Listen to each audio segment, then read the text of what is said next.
দেশের প্রতিটি মানুষের হৃদয়কে নাড়া দেয়া পল্লবী শিশু রামিসা আক্তারকে ধর্ষণ ও হত্যাকাণ্ড। আসামি সোহেল রানা ও তার স্ত্রী স্বপ্না আক্তারকে মৃত্যুদণ্ড দিয়েছেন আদালত। প্রথমে ধর্ষণ ও পরে শরীর থেকে মাথা কেটে বিচ্ছিন্ন করা বিকৃত মানসিকতার খুনি সোহেল ও তার সহযোগী স্ত্রী স্বপ্নার বাড়ি নাটোরের সিংড়ায়। নৃশংস এই হত্যাকাণ্ডের বিচারে অভিযুক্ত দম্পতির সর্বোচ্চ সাজার রায় মেনে নিয়েছে সোহেলের পরিবার। এ রায়ে স্বস্তি প্রকাশ করেছেন সিংড়ার মানুষও।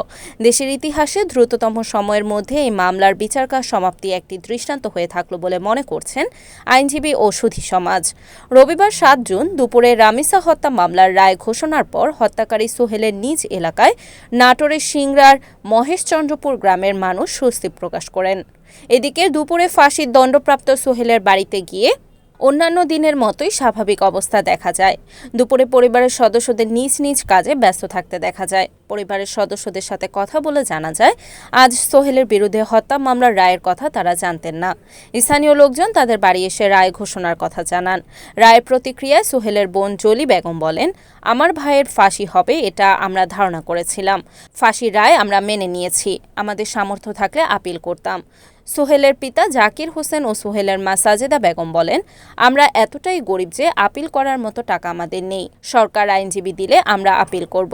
স্বপ্নার বাবা জিয়াদুল বলেন, এই ঘটনা মেনে নেওয়ার মতো না। আমি মেয়েকে আগেই ত্যায্য করেছিলাম। মেয়ের এই রায়ে আমি খুশি। বিচার বাস্তবায়ন হোক, কোনো আপিল পরিবার থেকে করব না। প্রতিবেশী আবু বক্কর ও আবু সাইদ বলেন, স্বপ্নার কপালে শনি পড়েছে। সোহেল তার তৃতীয় স্বামী। বাবা মার অমতে তাকে বিয়ে করার পর তার সাথে পরিবারের সম্পর্ক আর ছিল না। সঙ্গদোষে লোহা ভাসে, তেমনই স্বপ্না এমন ঘটনায় জড়িত হয়েছে। সোহেলের মতো খারাপ ছেলের সাথে বিয়ে হওয়ায় তার কাল হয়েছে। আমরা তাদের দুজনের শাস্তি চাই। ফাঁসির দণ্ডপ্রাপ্ত সোহেলের রয়েছে কলঙ্কিত অতীত। এলাকাতে পরকীয়া, চুরি, ছিনতাই, মাদক ব্যবসা সহ নানা অসামাজিক কাজে লিপ্ত ছিলেন তিনি। ৪ বছর আগে স্ত্রী স্বপ্নাকে নিয়ে সিংড়া ছেড়ে ঢাকায় আসে সোহেল। উল্লেখ্য, ১৯ মে পল্লবীতে ৮ বছরের শিশুকে ধর্ষণ ও গলা কেটে হত্যার মামলায় আসামি সোহেল রানা ও তার স্ত্রী স্বপ্না আক্তারকে মৃত্যুদণ্ড দিয়েছেন আদালত। আজ রোববার বেলা ১১টায় ঢাকা মহানগর শিশু সহিংসতা দমন ট্রাইব্যুনালের বিচারক মাসরুর সালেকিন রায় ঘোষণা শুরু করেন এবং ১১টা ৩৫ রায় পড়া শেষ করেন। আমার মেয়ে সে অন্য ছেলের হাত ধরে চলে গেছিল দেখে তাকে ত্যায্য করা হয়েছে। ওই যে অপরাধ করেছে সেই অপরাধের শাস্তি মৃত্যুদণ্ড, তাতে আমি খুশি। আমার পক্ষ থেকে কোনো অর্জনের কোনো সুপারিশ নাই, কি আপিল নাই, কিছু নেই। আমি তাকে খুশি। রামেসা হত্যার ধর্ষণের পর হত্যার যে অভিযোগটি হয়েছিল সেটা নাটোরের সিংড়ায় সোহেল রানা নামক একটি যে মানুষ দ্বারা ঘটেছিল, যা সত্য প্রমাণিত হয়। আদালত তাকে তার পরিবার সহ দুজনকেই, স্বামী স্ত্রী দুজনকেই ফাঁসির রায় দিয়েছে। আমরা চাই এই দ্রুত রায়টি যেন কার্যকর হয়। আমরা দেখলাম প্রশাসনের কাছ থেকে একটা সুন্দর বিচার আমরা পেয়েছি। এজন্য আমি সন্তুষ্ট যে অপরাধীর বিচার করবেই।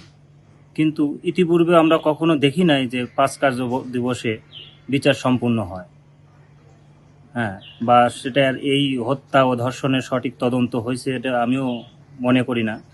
এবং এরকম ঘটনা ঘটতেছে সারা বাংলাদেশে প্রতিদিন। এরকম রামিসা হত্যা এবং ধর্ষণের ঘটনা ঘটতেছে।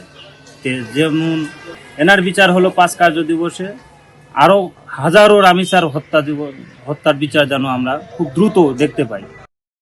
Report Mohammad Motaleb Hossain, NNTV, Natore.